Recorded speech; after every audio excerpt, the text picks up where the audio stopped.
사람들은 흔히 말합니다. 노년이 되면 마음이 안정되고 인생의 격정적인 감정들은 모두 청춘에 두고 왔다고요. 하지만 현실은 다릅니다.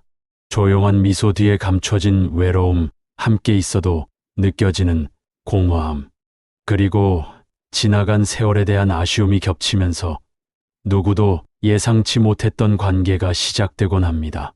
특히 노년기에 접어든 이들이 자주 드나드는 장소들에서 뜻밖의 인연이 피어오르고 그 인연이 단순한 만남에 그치지 않고 깊은 감정으로 이어지기도 합니다.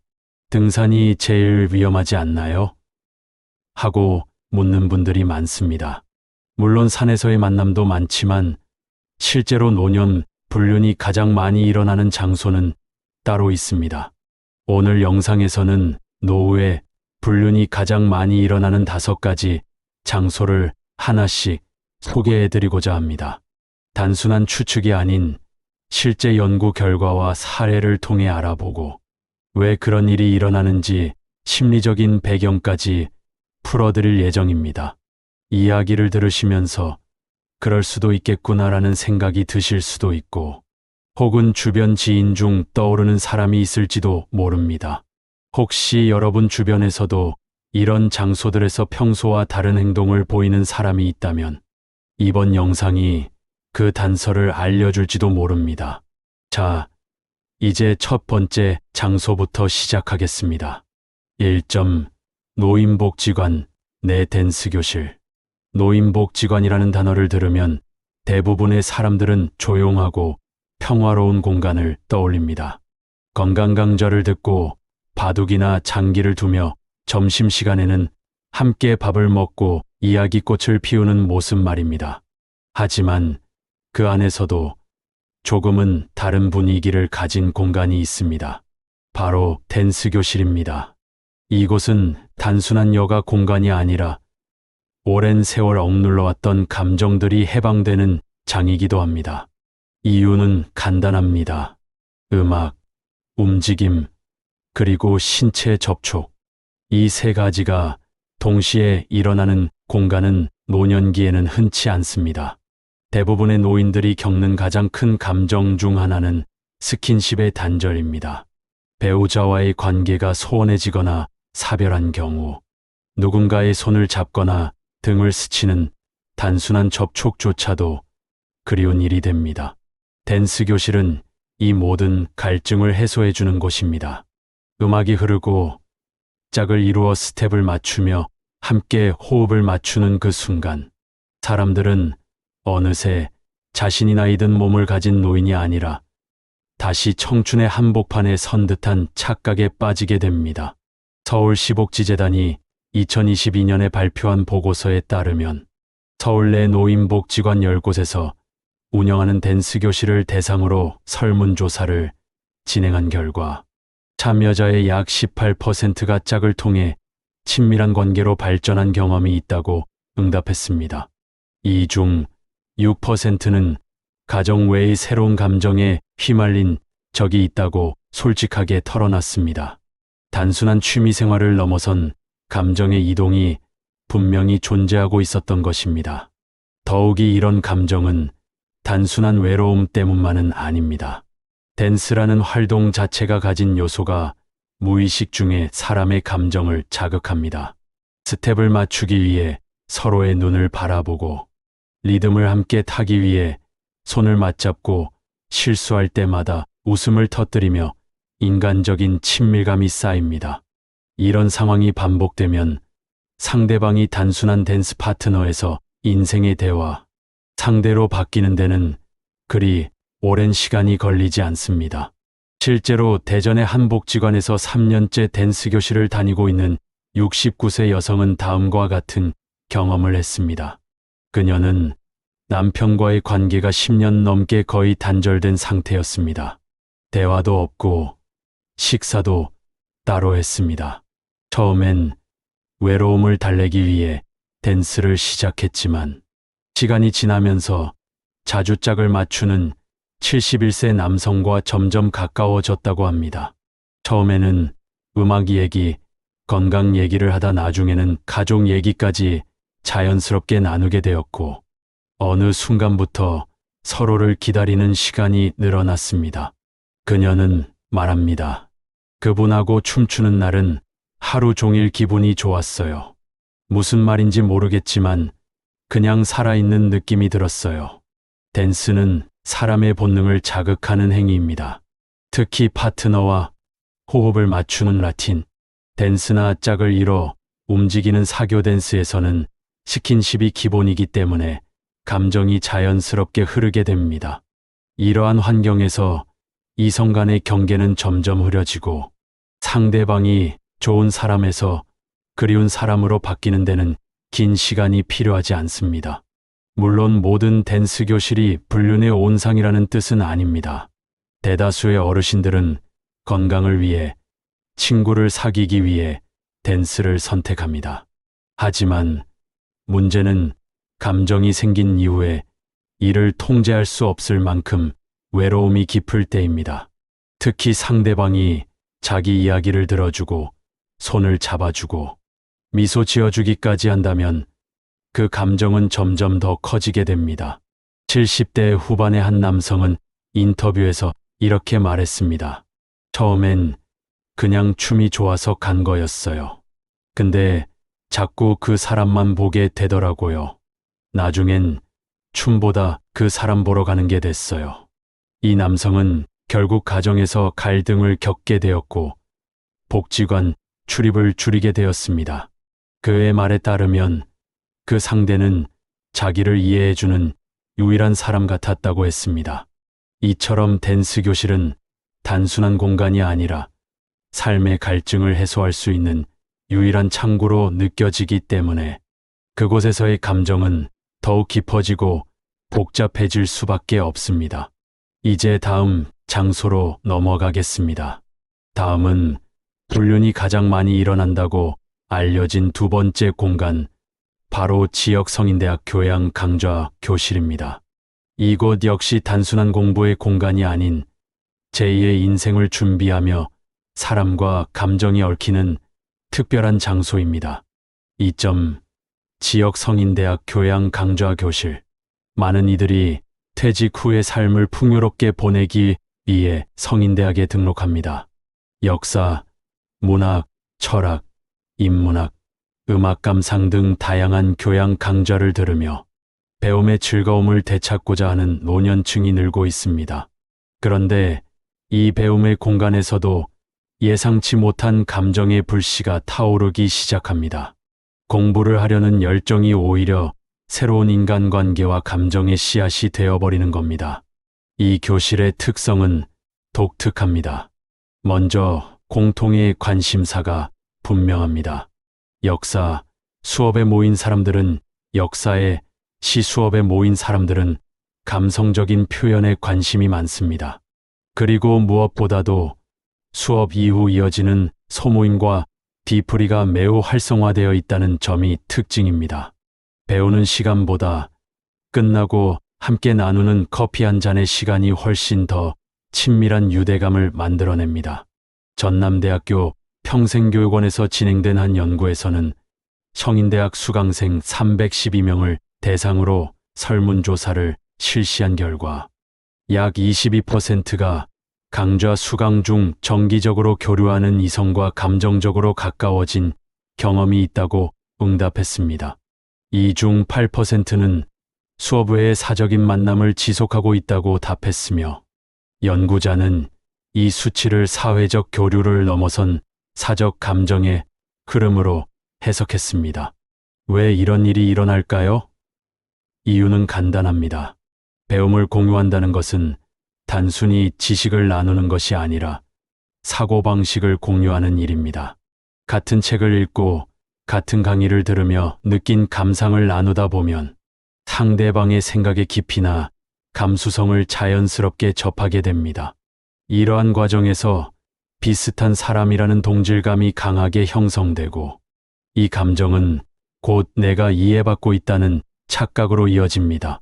72세인 한 여성은 교양문학 수업에서 만난 74세 남성과 1년째 관계를 이어가고 있습니다. 그녀는 결혼 생활이 명목만 남은 상태였습니다. 자녀들은 모두 출가했고 남편과는 하루에 한두 마디 나누는 정도였습니다. 문학 수업이 끝난 날, 늘 마지막까지 남아 교수에게 질문하던 남성이 있었습니다. 그녀는 그의 질문에 공감했고 어느 날 우연히 도서관에서 마주친 날 자연스럽게 커피를 마시게 되었습니다. 대화는 문학 이야기에서 삶의 이야기로 다시 감정의 이야기로 옮겨갔고 어느 순간부터 그는 당신과 얘기하면 내가 진짜 살아있는 것 같다고 말했습니다. 그녀는 그 말에 흔들렸습니다. 아무도 자신의 이야기를 귀 기울여 들어주지 않던 삶에서 누군가가 진심으로 자신의 감정을 들어주는 느낌. 그건 단순한 동료 이상이었습니다. 교실에서의 감정은 더욱 미묘합니다. 공식적인 장소라는 안심감이 있기 때문에 사람들은 쉽게 마음을 열게 됩니다. 그리고 수업의 특성상 자주 짝을 이루어 토론하거나 과제를 함께 하기 때문에 상대방과 자연스럽게 가까워질 기회가 많습니다. 한 번의 과제가 끝나면 함께 식사를 하고 다음 수업 전까지 연락을 주고받는 일이 당연해지며 감정은 차곡차곡 쌓입니다. 또한 노년기의 감정은 젊은 시절의 감정보다 더욱 깊고 절제된 듯하지만 더 절실합니다. 대부분의 수강생들은 한 번뿐인 인생, 남은 시간은 내 감정대로 살고 싶다는 생각을 마음 한구석에 품고 있습니다. 이 마음은 평소에는 드러나지 않지만 상대가 자신을 공감해 줄 수 있을 때 마치 물이 새는 것처럼 조용히 흐르기 시작합니다. 부산의 한 성인대학에서는 강의 종료 후 별도로 운영되는 독서토론 소모임이 있었습니다. 이 모임은 매주 금요일마다 시내 작은 찻집에서 모였고 고정 멤버만 참여하는 폐쇄적인 분위기였습니다. 이곳에서 68세 여성과 70세 남성이 친밀한 관계로 발전했고 결국 여성은 이혼을 결심하게 되었습니다. 그녀는 말합니다. 내가 어떤 사람인지, 어떤 감정을 가진 사람인지 그분은 알고 있었어요. 남편도 자식들도 그냥 내 나이만 봤지 내 마음을 들여다보는 사람은 없었는데 이러한 사례들은 감정의 흐름이 단순히 외로움에서 비롯된 것이 아님을 보여줍니다. 오히려 상대방을 통해 나를 다시 발견하고 내가 살아있음을 느끼는 순간부터 감정은 돌이킬 수 없을 정도로 커지게 됩니다. 성인대학은 배우는 장소이지만 동시에 잊고 있었던 감정들이 고개를 드는 장소이기도 합니다. 배움의 열정은 삶의 활력을 가져오지만 그 활력이 예상치 못한 방향으로 흐를 때 때로는 관계를 흔드는 위험한 힘이 되기도 합니다. 이제 세 번째 장소로 넘어가겠습니다. 다음은 노년 불륜이 유독 많이 발생하는 또 다른 공간, 바로 단체 해외여행 패키지 그룹입니다. 낯선 곳에서의 해방감, 익명성, 그리고 단기간에 강한 유대감이 결합된 이 공간은 감정이 급속도로 자라는 특수한 조건을 갖추고 있습니다. 3점 단체 해외여행 패키지 그룹. 여행은 사람을 바꿉니다. 특히 해외여행은 일상의 틀을 완전히 벗어나기 때문에 평소라면 절대 하지 않았을 선택을 하게 만들기도 합니다. 익숙한 공간에서 벗어난 낯선 땅, 그리고 그 낯선 곳에서 만난 낯선 사람들. 단체 해외여행 패키지 그룹은 이처럼 다층적인 해방감 속에서 감정이 빠르게 피어나는 장소로 노년기 불륜이 의외로 자주 일어나는 곳입니다. 노인복지 관련 한림대학교 사회복지연구소의 2021년 연구에 따르면 60세 이상 단체 해외여행 참가자 532명을 대상으로 한 조사에서 약 11.3%가 여행 중 새로운 이성과 친밀한 관계를 경험했다고 응답했습니다. 이 중 4.6%는 여행 이후에도 관계를 유지하고 있다고 밝혔고, 연구진은 이를 비일상의 밀도 높은 관계 형성이라 명명했습니다. 그렇다면 왜 이런 관계가 여행지에서 생겨나는 걸까요? 그 배경에는 단순히 낯선 풍경 이상의 것이 있습니다. 첫째, 패키지 여행의 특성상 하루 24시간을 거의 함께 보냅니다. 아침부터 저녁까지 이동하고 관광하고 식사하고 심지어 호텔 방도 가까운 층에 배정되며 서로를 계속 마주하게 됩니다. 반복적인 접촉은 정서적 거리감을 빠르게 좁힙니다. 둘째, 여행지에서는 내가 아닌 또 다른 나가 됩니다. 주변에 나를 아는 사람이 아무도 없다는 해방감. 일시적 익명성은 자아를 자유롭게 만들어주고 그 틈으로 감정이 삐져나오는 것입니다. 실제로 66세인 여성은 한 여행사에서 진행한 6박 7일 유럽 패키지 여행에 혼자 참여했습니다. 그녀는 남편과 사별한 지 7년이 되었고 자녀들도 독립하여 혼자 지내는 시간이 대부분이었습니다. 여행 첫날 같은 그룹에 포함된 70세 남성과 처음 인사를 나눴습니다. 그저 옆 좌석에 앉은 사람이라는 이유로 대화를 시작했지만 둘은 여행이 계속될수록 더 많은 이야기를 나누게 되었습니다.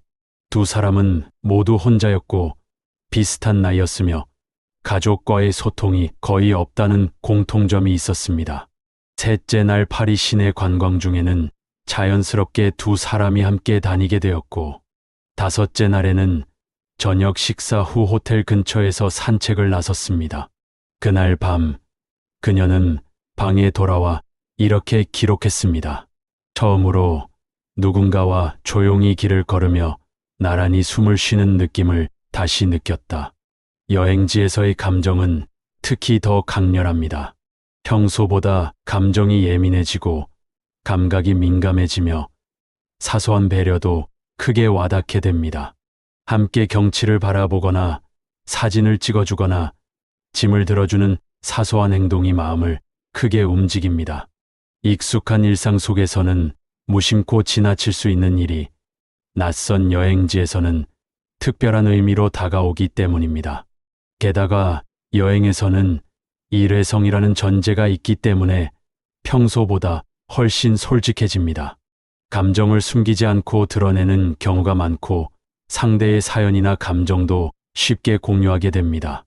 이로 인해 단기간에 깊은 신뢰와 친밀감이 형성되며 이것이 곧 감정의 연결로 이어지게 됩니다. 서울에 거주하는 73세 남성은 두 번째 해외 패키지 여행에서 한 여성을 만났습니다. 그는 아내와의 관계가 거의 단절된 상태였고 집에서는 늘 무시당한다는 느낌을 받고 살았습니다. 그는 여행 중 만난 여성과 첫날부터 많은 대화를 나눴고 어느 날은 호텔 조식을 마친 후 두 사람만 따로 시내 카페에 가기도 했습니다. 그는 이렇게 말했습니다. 그날 커피 마시며 얘기하는데 내가 내 이야기를 하면서 웃고 있다는 걸 알았어요. 오랜만에 내 얘기를 들어주는 사람이 있어서 그런가 봐요. 이후 그는 여행이 끝나고도 연락을 지속했고 몇 달 뒤 그 여성과 제주도 여행을 또 함께 다녀왔다고 합니다. 문제는 여행이 끝난 후에 발생합니다. 대부분의 사람들은 일상으로 돌아가면 감정도 자연스럽게 정리될 거라고 생각합니다. 하지만 여행지에서 생긴 감정은 그 자체로 매우 강력하기 때문에 현실로 돌아온 후에도 그 기억이 뚜렷하게 남습니다. 특히 그 사람이 자신을 웃게 했던 장면, 손을 잡았던 온기, 함께 걷던 소리 없는 순간들이 계속 머릿속을 맴돌게 됩니다. 그렇게 감정은 사라지지 않고 오히려 더 깊어지는 경우가 많습니다. 물론 모든 단체 해외여행이 불륜의 기회가 되는 것은 아닙니다. 하지만 그 특유의 해방감과 몰입도 높은 관계 형성의 조건은 분명히 감정의 불씨를 키우기 쉬운 환경입니다. 특히 감정적으로 고립되어 있던 노년기 인물에게는 이 감정이 더욱 강력한 유혹으로 다가옵니다. 여행은 자유를 주지만 그 자유 속에는 언제나 책임이 따라야 합니다. 그러나 외로움이 깊어진 이들은 때때로 그 책임을 잠시 내려놓고 감정에 몸을 맡기게 되는 것입니다. 이제 네 번째 장소로 이어가겠습니다. 다음은 주택가의 작은 헬스장입니다. 조용한 공간, 반복되는 운동 속에서 오히려 깊어지는 관계. 의외로 감정이 쉽게 싹트는 또 다른 공간입니다. 4점. 주택가의 작은 헬스장. 사람과 사람이 가까워지는 데는 대단한 이유가 필요하지 않습니다. 오히려 작고 반복적인 일상 속 접촉이 더 강한 유대감을 만들어냅니다. 주택가에 위치한 소규모 헬스장은 그런 의미에서 감정이 싹트기 쉬운 환경입니다. 특히 중장년층과 노년층이 많이 찾는 동네 헬스장은 단순한 운동을 넘어서 소통의 공간, 관심의 교환이 이뤄지는 일상적 무대가 됩니다. 건강보험심사평가원이 발표한 2022년 노년층 운동 참여 실태 조사에 따르면 60대 이상 인구의 약 38.6%가 주 3회 이상 헬스장에 방문하고 있다고 응답했으며 이들 중 절반 이상이 단골로 등록된 동네 헬스장을 이용한다고 밝혔습니다. 그중 눈에 띄는 수치는 헬스장에서 새로운 사람과의 교류가 삶의 활력이 된다고 답한 비율이 63.4%에 달했다는 점입니다. 이는 단순한 운동 공간 이상으로 헬스장이 사회적 관계를 형성하는 장소가 되고 있다는 방증입니다. 특히 작은 헬스장의 경우 공간이 협소하다 보니 자연스럽게 이용자들끼리 인사를 나누고 기구 사용을 양보하거나 도와주며 관계가 생깁니다. 오전 8시에서 11시 사이 혹은 오후 4시에서 6시 사이에는 노년층 이용자가 많기 때문에 같은 시간대에 계속 마주치면서 익숙함이 쌓입니다. 그리고 그 익숙함은 어느 순간 이름을 묻게 만들고 그 다음엔 안부를 묻고 결국 사적인 이야기를 나누는 사이로 발전하게 됩니다. 서울 은평구에 거주하는 68세 여성은 3년 전부터 집 근처 헬스장을 다니기 시작했습니다. 처음엔 단순히 건강을 위해 운동을 시작했지만 자주 마주치던 71세 남성과 눈인사를 나누게 되었고 어느 날은 그가 기구 조절을 도와주며 말을 걸어왔습니다. 그날 이후로 둘은 자주 함께 스트레칭을 했고 운동 후에 가볍게 커피를 마시기도 했습니다.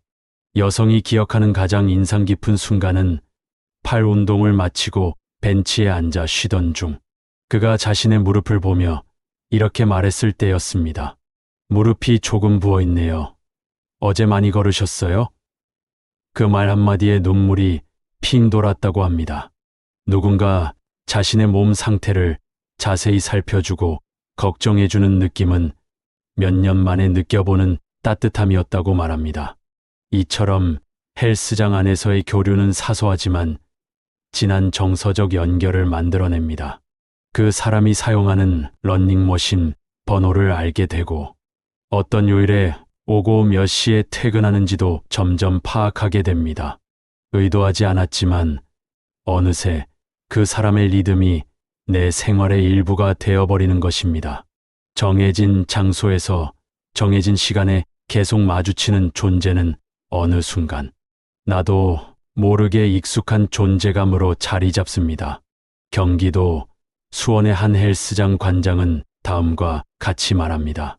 60대 이상 회원들 중 몇 분은 거의 매일 오십니다.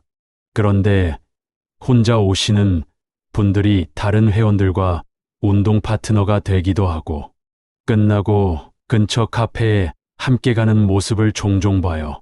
심지어 운동보다 대화하러 오는 분들도 있어요. 그런데 문제는 이런 관계가 애초에 단순한 운동 친구에서 시작되었지만 감정적으로 외로운 시기를 겪고 있는 사람들일 경우 그 이상의 감정으로 번질 수 있다는 점입니다. 특히 가정 내에서 존중받지 못하거나 대화가 단절된 상태일수록 헬스장에서 받는 작은 관심과 배려는 큰 위안이 되고 그 위안이 애정으로 변하기도 합니다. 70세 남성은 은퇴 후 아내와의 갈등이 심해졌습니다. 하루 종일 집에 있다 보니 사소한 말다툼이 끊이지 않았고 아내는 남편이 밖으로 나가는 것을 반기지 않았습니다. 그는 결국 아내 몰래 헬스장 등록을 했고 아침 9시마다 규칙적으로 헬스장을 찾았습니다. 그곳에서 만난 65세 여성과는 처음엔 가벼운 인사를 나누는 사이였지만 둘 다 음악을 좋아한다는 공통점을 발견하면서 점점 가까워졌습니다. 여성이 운동 중 휴대폰으로 음악을 틀면 그는 늘 오늘은 어떤 곡이죠? 라고 물으며 대화를 시작했고 그렇게 두 사람은 함께 음악을 듣고 운동 루틴을 맞추는 사이가 되었습니다. 어느 날 그녀가 운동을 쉬던 날 그는 말없이 러닝머신만 30분을 뛰다 돌아갔습니다. 그날 저녁 그녀는 이렇게 문자를 받았습니다. 오늘은 왜 안 오셨어요? 혼자 운동하니까 참 허전하네요. 이처럼 반복되는 일상 속 작은 정성과 배려가 쌓이면서 관계는 예측하지 못한 방향으로 발전할 수 있습니다. 그리고 중요한 건 이런 변화가 처음부터 의도된 게 아니라는 점입니다. 오히려 외로움이라는 공통된 감정이 두 사람의 사이를 연결고리로 이어주고 있다는 사실입니다. 물론 모든 헬스장 관계가 불륜으로 이어지는 건 아닙니다. 하지만 분명한 건 특히 정서적으로 외로운 노년기 사람들에게 이 소규모 헬스장은 사회적 관계의 마지막 접점이자 새로운 감정이 생겨나는 공간일 수 있다는 점입니다. 그리고 바로 그 점이 헬스장이 불륜이 잦은 장소로 지목되는 이유이기도 합니다. 시간이 흘러도 지워지지 않는 감정이 있습니다. 아무리 지금의 삶이 단단하게 자리 잡고 있다고 해도 과거의 기억이 스쳐 지나가는 순간 그 감정은 몰랄 만큼 생생하게 되살아납니다. 특히 학창 시절의 기억은 순수함, 설렘, 그리고 후회라는 감정과 얽혀 있어서 더 강한 울림을 줍니다. 이런 이유로 오래된 동창 모임은 의외로 불륜이 많이 일어나는 장소 중 하나로 꼽힙니다.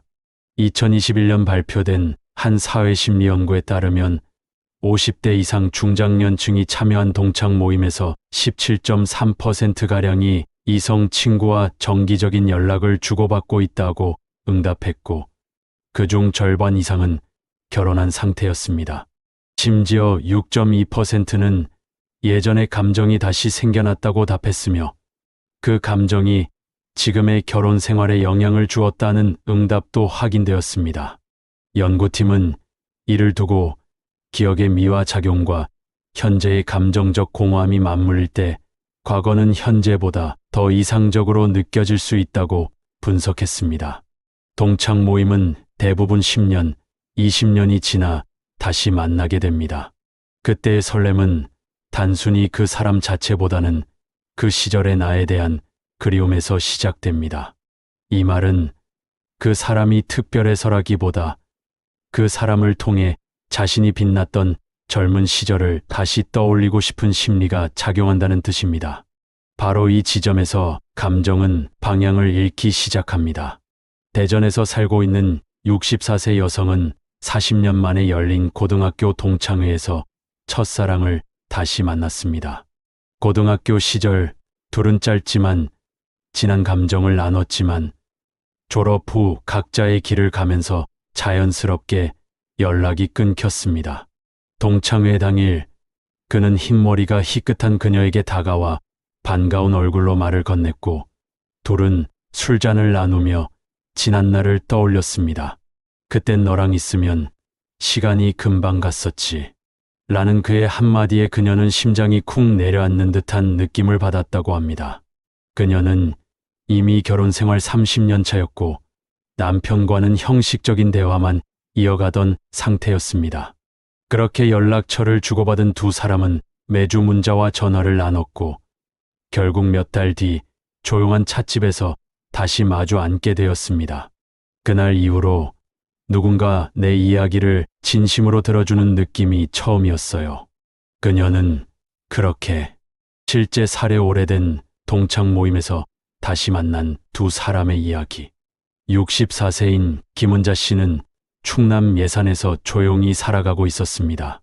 남편과는 결혼 35년 차, 아이 둘은 다 출가했고 남편은 대부분 텔레비전 앞에 앉아 있거나 혼잣말로 정치 뉴스를 흘리듯 읊곤 했습니다.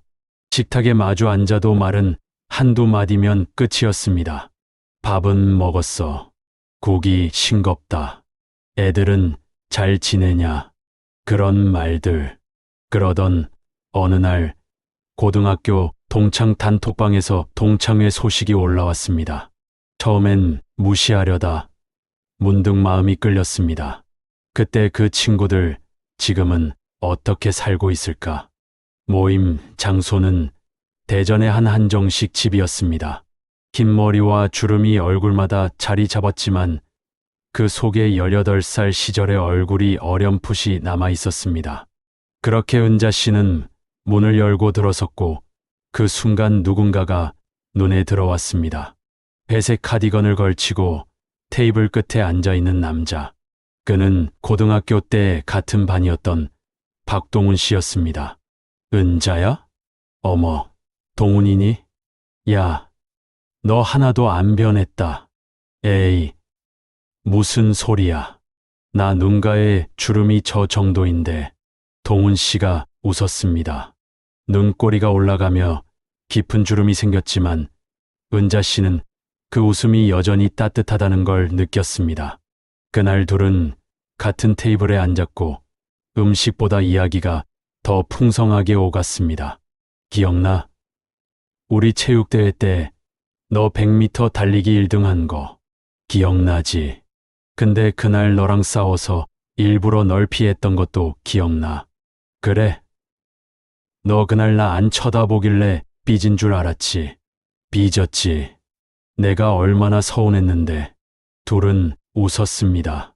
고등학교 시절을 곱씹는 그 말들 사이에 식당 안 공기조차 부드럽게 느껴졌습니다. 은자 씨는 그 순간 오랜만에 가슴 한켠이 따뜻해지는 걸 느꼈습니다. 누군가 자신을 바라보고 과거의 나를 기억하고 있다는 사실.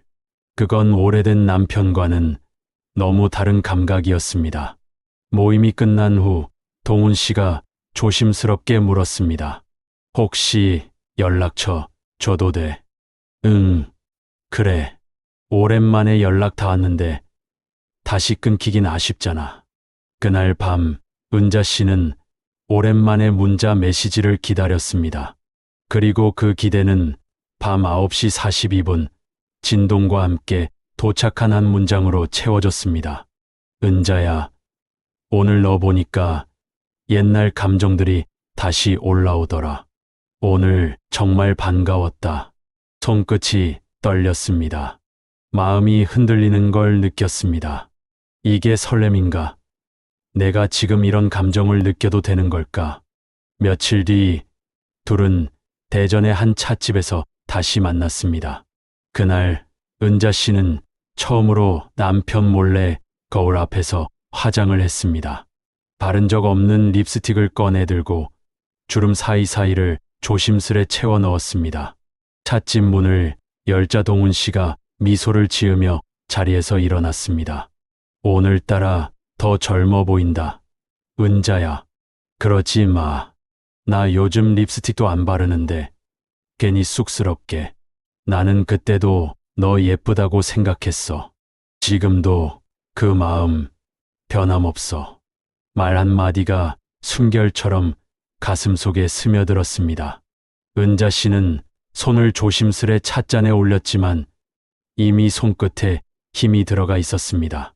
조심스럽게 물었습니다. 넌 결혼 생활 어때? 동훈 씨는 찻잔을 잠시 내려다보다 눈을 들고 말했습니다. 애들 다 크고 나니까 남는 건 공허함이더라. 집에 있어도 말할 사람 없고 웃을 일도 없고 가끔은 그냥 누가 내 얘기 좀 들어줬으면 싶었어. 그런 의미에서 오늘 내가 있어서 참 좋다. 그 말에 은자 씨는 눈물이 찔끔 고였습니다. 말없이 고개를 끄덕이자 동훈 씨가 조용히 손등 위에 자기 손을 얹었습니다. 그 손길은 따뜻했고 동시에 너무 낯설었습니다. 오랜 시간 누구에게도 기대지 못했던 마음이 그 순간 잠시 기대고 싶다는 욕망으로 바뀌었습니다. 그 이후로 둘은 매주 목요일마다 같은 찻집에서 만났습니다. 시간은 3시. 사람들이 붐비지 않는 시간대. 대화는 점점 일상 깊은 곳으로 스며들었고 마음은 천천히 물처럼 서로에게 젖어갔습니다. 한 달 뒤 은자 씨는 어느 날 동훈 씨에게 말했습니다. 나 요즘 집에 있어도 자꾸 시계를 봐. 3시가 가까워지면 설레. 나도 그래. 집에서 내 문자만 기다려. 이래도 괜찮은 걸까, 우리? 동훈 씨는 조용히 말했다. 은자야, 지금의 나는 내가 아니면 아무 의미 없는 하루를 살고 있어. 그날 이후 은자 씨는 남편과의 침묵이 더 크게 들리기 시작했습니다. 식탁에 앉아도 남편은 국만 바라보고 있었고 그녀는 그 옆자리에서 조용히 젓가락을 내려놓았습니다. 그저 말했습니다. 당신 오늘 내 얼굴 한 번도 안 봤어.